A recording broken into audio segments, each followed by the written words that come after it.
Hola, me llamo David Diego Ruiz y soy abogado de los servicios jurídicos de UGT en Asturias. Me toca continuar con los vídeos que han grabado previamente mis compañeros y en esta ocasión para hablaros de los convenios colectivos de aplicación que específicamente o mayoritariamente se aplicarían a la actividad profesional que tiene o que está directamente relacionada con la formación que estáis realizando. En primer lugar, intentar definir en pocas palabras lo que es un convenio colectivo. Un convenio colectivo viene a ser el documento base, viene a ser la guía donde se encuentran recogidas o reguladas las principales condiciones que regulan nuestra relación laboral con la empresa. Es decir, tanto los derechos como las obligaciones entre empresa y trabajador en su relación laboral. Esto es lo que viene a ser el convenio colectivo, un desarrollo de las condiciones de trabajo más específico, más adaptado al sector de actividad concreto y determinado en el que uno va a trabajar en relación a lo que establece el Estatuto de los Trabajadores. Para los alumnos y las alumnas que estáis estudiando los contenidos de automoción, el convenio colectivo sectorial de aplicación en Asturias sería el conocido como el convenio colectivo del automóvil del Principado de Asturias. Claro está que el convenio colectivo sectorial sería el convenio de aplicación, salvo en aquellas empresas que dispusieran de un convenio colectivo propio, de un convenio colectivo de empresa, que es preferente en su aplicación al convenio colectivo del sector y que abarca a la totalidad, al conjunto de los trabajadores de la empresa. No existiendo convenio colectivo de empresa, procede la aplicación del convenio colectivo del sector del automóvil. El convenio colectivo del sector del automóvil territorialmente se aplica en el ámbito del Principado de Asturias, como es evidente, y desde un punto de vista funcional comprende la aplicación a las actividades de reparación y compraventa tanto del automóvil como de la motocicleta. Básicamente aquí estamos hablando de su aplicación en concesionarios, talleres e incluida la Inspección Técnica de Vehículos, ITBASA, la empresa pública autonómica, la empresa de la ITV.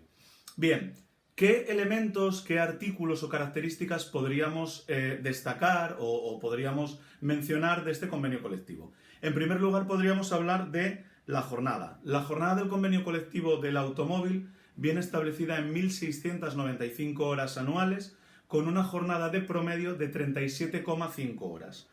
semanales. El propio convenio colectivo permite a las partes, tanto empresa como representación de los trabajadores, regular una jornada semanal diferente a esas 37,5 horas semanales, pero en ningún caso la jornada máxima anual puede superar la establecida en el convenio colectivo. En ese supuesto estaríamos hablando de la realización de horas extraordinarias. En relación a la jornada hay un elemento muy particular o muy propio de lo que sería la Inspección Técnica de Vehículos, que como empresa pública se vio afectada por las últimas normas del gobierno central que permitían la recuperabilidad de las 35 horas. Bueno, esto fue objeto de un determinado conflicto a finales del año 2019 que se solventó favorablemente para ambas partes y que culminó con un pacto de aplicación de esas 35 horas de forma progresiva en el año 2020, así como compromisos establecidos en materia de contratación de personal, evidentemente a través de las ofertas públicas de empleo correspondientes, como no puede ser de otra manera, tratándose de una empresa pública. Para el resto de empresas del sector nos encontramos con una jornada de 1.695 horas distribuidas en 37,5 horas semanales.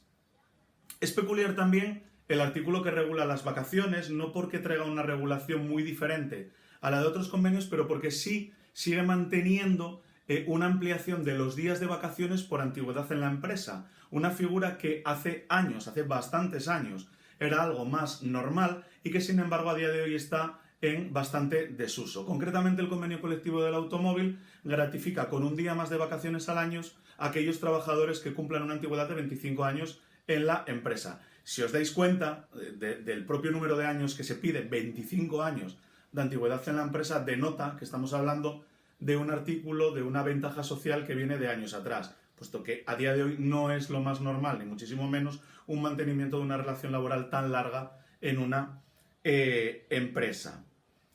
Otro elemento importante que desarrolla el convenio colectivo del automóvil es el aspecto de la formación. De hecho, hay todo un artículo, y cuando digo todo un artículo es el artículo, si no me equivoco, el artículo 12 que es tremendamente extenso y que regula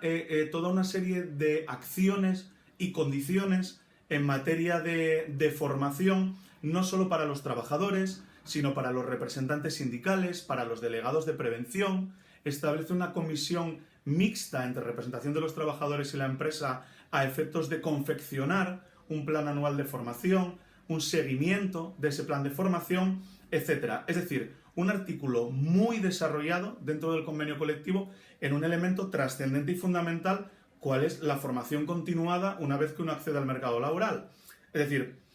este es un cambio trascendente de hace ya de unos años, unos bastantes años a esta parte. Es decir, la formación no termina como terminaba antes, no es un compartimento estanco, sino que se termina una determinada formación reglada, se accede al mercado de trabajo y desde el propio mercado de trabajo se accede a una nueva formación reglada y, si no reglada, a otro tipo de formaciones complementarias específicas de tu puesto de trabajo o con un carácter más general. Esta es una tónica general que en este convenio se cuida especialmente en ese artículo 12 que os mencionaba. Otro elemento curioso de este convenio aparece en el artículo que regula los permisos retribuidos, donde expresamente, y esto no ocurre en todos los convenios, ni muchísimo menos, regula al final de ese artículo la aplicabilidad de todos los permisos retribuidos en las mismas condiciones que se establecen en el convenio para las parejas de hecho, y además añade expresamente sean del mismo o distinto sexo, ¿vale? Esto, que es algo absolutamente obvio y que debiera de ser absolutamente natural en el día a día de las relaciones laborales, no es algo que ni muchísimo menos recojan o regule la totalidad de los convenios colectivos. Y no es meramente algo anecdótico, es decir, que todos los trabajadores, independientemente de su relación de pareja, de la legalidad, del formato legal elegido en su relación de pareja, de su orientación o de su condición, se vean reflejados en el convenio colectivo, no es algo anecdótico, es algo fundamental, es algo que hace que el trabajador se perciba a sí mismo como parte de ese convenio, como incluido en ese convenio, no solo como trabajador, sino también como ciudadano. Por lo tanto, es algo que nosotros, como organización sindical, valoramos de una forma extraordinaria. También el convenio colectivo del automóvil en Asturias sigue recogiendo como obligatoria la formalización de la jubilación parcial con contrato relevo. La jubilación parcial con contrato relevo es una modalidad de jubilación anticipada que lo que pretende es que el trabajador, a partir de una determinada edad y antes de llegar a la edad ordinaria de jubilación, vaya abandonando paulatinamente el puesto de trabajo a la vez que de forma simultánea se incorpora un nuevo trabajador. Esta medida lo que pretende es acortar, en la medida de lo posible en los últimos años, esa vida laboral, que simultáneamente se produzca la entrada de nuevos trabajadores que rejuvenezcan la plantilla de la empresa, que al coincidir simultáneamente con el jubilado parcial en la prestación del servicio puedan asumir el bagaje, la experiencia de ese trabajador que en un periodo de tiempo corto va a salir de la empresa, y finalmente el mantenimiento de los puestos de trabajo y el perfeccionamiento de esa actividad laboral que va a desarrollar el nuevo trabajador. Tiene una especial importancia porque cuando en el convenio colectivo se regula con carácter obligatoria la realización de esta jubilación parcial con contrato relevo, es un derecho que automáticamente pasa a tener el trabajador. Otro elemento importante del que habla el convenio colectivo del automóvil, al igual que lo desarrollan otros convenios, sería la regulación del fondo asistencial. El fondo asistencial es una bolsa en la que empresa y trabajador a partes iguales aportan unas pequeñas cuantías económicas con carácter mensual y que van a una bolsa que va a sufragar determinados fines asistenciales del trabajador. Prioritariamente, la finalidad principal es complementar las retribuciones del trabajador en caso de una incapacidad temporal, pero no hay obstáculo alguno a que mediante reglamento interno se amplíen esas finalidades a cubrir por parte del fondo siempre que mantengan su carácter asistencial. Por lo tanto, si se mantiene ese carácter asistencial establecido en el convenio colectivo,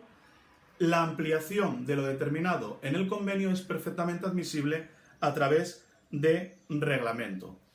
Estas son las 4 pinceladas que os quería dar del convenio del automóvil en el tiempo que tengo. Finalizo con 2 cuestiones fundamentales. Una, ante incumplimientos por parte de la empresa del convenio colectivo, lo primero que tenemos que hacer es informarnos. Y nos debemos informar acudiendo al recurso más próximo que tenemos en la empresa, que son los comités de empresa, los delegados de personal o las secciones sindicales de los sindicatos con representación en la empresa, porque van a estar bien informados. En segundo lugar, porque es su función. Y en tercer lugar, porque se puede intentar lograr una solución amistosa y pactada con la empresa sin tener que llegar a ningún otro tipo de actuación o de confrontación procesal. No obstante, en aquellos casos en los que no se pueda lograr esta solución amistosa, debemos de acudir a la vía de la jurisdicción social. Para ello podremos acudir tanto por la vía de la demanda individual, en aquellos casos en los que estemos hablando de un incumplimiento en una materia concreta con un trabajador determinado, el no abono de una nómina, el no respeto de un determinado permiso retribuido, etcétera, o bien a la vía colectiva cuando nos estemos refiriendo a un incumplimiento que afecte a la totalidad de la plantilla o a un conjunto homogéneo o genérico de trabajadores de la misma. Y ya por último, me piden que os traslade que cuando hayáis tenido oportunidad de ver todos estos vídeos y tengáis la oportunidad de ver con más calma el convenio colectivo, que es infinitamente más amplio de lo que yo os he podido explicar en estos minutos, me piden que os plantee la siguiente cuestión. ¿Qué echáis en falta vosotros en un convenio colectivo y qué entendéis que debería de regular a día de hoy un convenio colectivo? Esa es la pregunta que os lanzo. Por mi parte nada más, a vuestra disposición para lo que necesitéis. Cuidaros mucho, que la situación no está para bromas y hasta la próxima.